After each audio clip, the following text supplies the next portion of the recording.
ప్రపంచవ్యాప్తంగా ఈరోజు లెబనాన్ అయితే, పాలస్తీన్ అయితేనే, నిన్న ఇరాన్, ఇజ్రాయెల్ అయితేనే, ఈ అన్ని దేశాలకి, తర్వాత ఉక్రెయిన్, రష్యా వారికి మన ప్రపంచవ్యాప్తంగా మళ్ళీ మూడో ప్రపంచ యుద్ధం వస్తుందనే ఒక భయాందోళనలతో మొత్తం వరల్డ్ వైడ్ ఒక ఆందోళనకరమైన ప్రస్తుత పరిస్థితుల్లో మన దేశం నుంచి మన బాపు గారు, మహాత్మా గాంధీ జాతిపిత వారు సూచించినటువంటి శాంతి మార్గాన్ని అనుసరించాలి.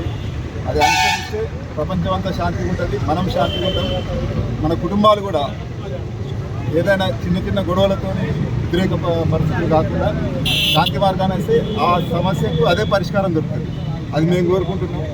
తర్వాత ఇక్కడ ఉన్నటువంటి ఇంత మంచి కార్యక్రమం, నేను నా 27 years సర్వీస్, ఇట్లాంటి కార్యక్రమం, అన్నదాన కార్యక్రమం, ఒక మంచి కార్యక్రమం ఆర్మూర్ ప్రజలు చేపట్టినందుకు జర్నలిస్ట్ కాలనీ సోదరులకి, అభివృద్ధి కమిటీకి అందరికీ నా మనస్ఫూర్తిగా అభినందనలు. పోలీసు వారి తరఫున వారికి ధన్యవాదాలు. నేను ఎల్లవేళ్ళ అండదండలు ఇస్తామని మీరు చేసే కార్యక్రమంలో ముందు మేము యాక్టివ్గా పార్టిసిపేట్ చేస్తాం. ఈ అవకాశం నాకు ఇచ్చినందుకు వారికి మరొకసారి నా ధన్యవాదాలు. జర్నలిస్ట్ కాలనీ ఆధ్వర్యంలో గాంధీజీ